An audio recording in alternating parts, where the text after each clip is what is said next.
What's up, you guys? Welcome back to the channel. If you guys are new, my name is Evan and I make videos about hot stocks, dividends, and options. So if that interests you guys, make sure you subscribe and hit the notification bell so you never miss an upload. Now in today's video, we're going to go over a little update on the battery as a service for NIO and how it could affect NIO going forward and whether it's going to help out their share price or maybe hurt it in the future. But before we jump into that, let's just take a look at the share price today. And you can see NIO is down 4.2% today. And this isn't terrible because the entire market is down again today. It's hard to say exactly why the market keeps fluctuating so much like it has been in the last couple weeks. I mean, you guys probably know it pulled back pretty far a few weeks ago, and then it somewhat recovered and now it's pulling back again. But even though it seems like the whole market is pulling back, NIO isn't really being affected too greatly. You can see in the past week they're down 2.8%. And they've pretty much been flatlining for most of the week, or for most of the past 5 trading days or so. And then today they opened up kind of low, but then they bounced back a little bit. But overall, I think NIO is doing pretty well fighting against the overall market. So now we're going to go over why the battery as a service could be a beneficial thing to NIO going forward. And according to Seeking Alpha, they think it's a big reason to buy NIO. Now, I don't know if I totally agree with this or not. I think it does help boost NIO and should help boost their share price in the future. And it does kind of give them an edge over their competition like Li Auto, XPeng, and Tesla. But I don't know if it's such a big reason to buy NIO, at least not as of right now. This is more referring to people who aren't currently invested in NIO. If you're in NIO right now, you're probably pretty well off. And as long as you have a pretty decent average share price, I think for the most part, people who are already invested in NIO should make a pretty decent ROI on their money in the next 12 months. But one of the main benefits of this battery as a service is that it greatly reduces the price of vehicles. So it looks like the EC6 is going to be one of the first vehicles of NIO's to have this. I don't know if they're going to incorporate it into their other vehicles like the ES8 and the ES6. But it looks like going forward, the EC6 should have this battery as a service. So for those who don't know exactly what this battery as a service does, it basically allows you to buy the vehicle cheaper than it would be without this service. So you can save up to 20% on the price of the vehicle because all you're buying is the vehicle, but you're not getting the battery with the vehicle when you buy it. So then you basically lease the battery. So it's sort of a subscription-based program or service where you pay monthly, and it says here it'll be $145 per month. So if you can save 20% on the cost of a vehicle and then pay $145 per month, you might not save in total costs over the life of the vehicle, but if you don't have to have as much money tied up in the beginning and then you can just pay monthly in small portions, it will definitely look attractive to a lot of people, especially younger people and millennials. Because it seems like a lot of millennials prefer to use credit and pay things off over time rather than paying up front. So now with this EC6 being delivered soon, I think it will definitely attract a lot younger of an audience because they don't have to pay as much for a vehicle. Even the highest variant of the EC6 is around $77,000 US. Now that's a pretty high price considering what it is, but it's also the highest variant, so it has the most features as compared to just a normal EC6. But then if you get it with the battery as a service, it's only around $67,000. So just by leasing the battery and paying $145 per month, you're saving $10,000 in the beginning on the price of the vehicle. Now this is also before subsidies, so you could also theoretically get more discounts on the price. Now the EC6 begins deliveries next week, and they're actually expected to compete with the Tesla Model Y. So that's definitely something to watch out for next week when they actually start delivering these EC6s.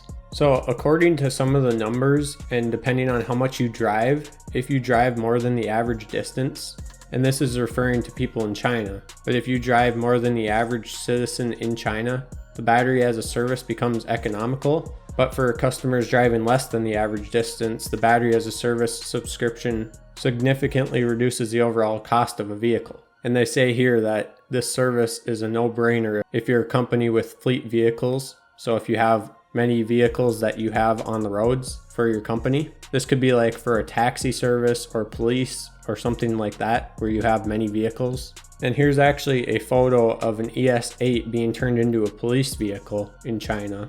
And it says here that it might be too early for it to hit the roads, but it definitely demonstrates the potential that's ahead for NIO and the potential for this battery as a service. And apparently the battery as a service also enables NIO vehicles to be sold at a better value as compared to other vehicles, so they have a better resale value.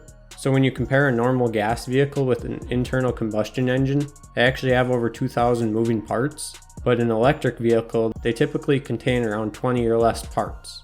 And if you look at the top 10 car repairs of 2015, now this isn't up to date because it's 2020 now, so this is 5 years old, this list, but most car issues typically are the same year after year, so it's not going to change that much. But according to 2015, these are the top 10 problems with cars, and you can see 9 out of the 10 only affect gas vehicles. The only issue that would affect an electric vehicle is tightening or replacing a fuel cap. Now this wouldn't be an actual fuel cap because they don't use fuel, but it would be probably the flap or the cover where you use to charge your vehicle. And if it's anything like a normal gas vehicle, it would be pretty cheap to fix. And one of the biggest concerns when people buy electric vehicles is the reliability of the battery after multiple years of use. So if you buy this vehicle, one of these NIO like the EC6 for example, and you use the battery as a service, you're just buying the vehicle and leasing the battery. So then the main vehicle without the battery holds a pretty steady resale value. And you almost can totally take out the value of the battery and just figure the price. If you were to buy with this battery as a service, you can almost just figure that you're going to sell it for the price of the vehicle, just like you bought it for. Because another thing to keep in mind is that they have a battery swap technology, and you guys probably have heard of this, where you drive your vehicle into this mini garage and it's about 3 parking spaces wide, and it swaps out your battery in 3 to 6 minutes, and then you have a full charge and you drive away. So if you take this into consideration, every so often you're replacing your battery with a different one. Now it could be an older battery or a newer battery, but if you're using this battery swap technology as well, and if you were to sell your vehicle and the person who buys it from you uses it as well, you're never stuck with the same battery for an extended period of time. So you don't have to worry about your battery breaking down and not holding a charge over time. So personally, I think if NIO can actually expand internationally, like they have plans to expand to Europe right now, and if they can expand to other continents like North America, for example, I think that's when the share price should really skyrocket, and that's when the business is really going to take off. And if that were to happen, Tesla would really have a run for their money, because Tesla right now, I don't think they're working on anything like NIO has with this battery swap technology or the battery as a service. So I think personally, Tesla should start incorporating this right now if they want to stay ahead of NIO. I think Tesla will stay ahead of NIO for quite a while longer, but if they don't start expanding into new technologies like this, like NIO is currently working on, I think they could be left in the dust. But Elon Musk is a very intelligent guy, and I'm sure he'll work on something to keep Tesla ahead. I don't think he's just going to let his business fall behind. But that's just something to keep in mind, that NIO could definitely become the next Tesla, or even better than Tesla, if they don't continue working on their technology. So before we wrap up the video, let me know what you guys think down in the comments about this battery as a service, and whether you would buy an electric vehicle if it had this incorporated into it. Also, make sure you guys sign up for Webull using the link in the description, because you'll get a free stock worth anywhere from $8 up to $1,600. All you have to do is sign up and deposit $100. So make sure you sign up using the link in the description. Also, make sure you guys leave a like if you enjoyed the video, because it really does help out the channel. And with that said, thank you guys so much for watching, and I'll see you back here in the next one.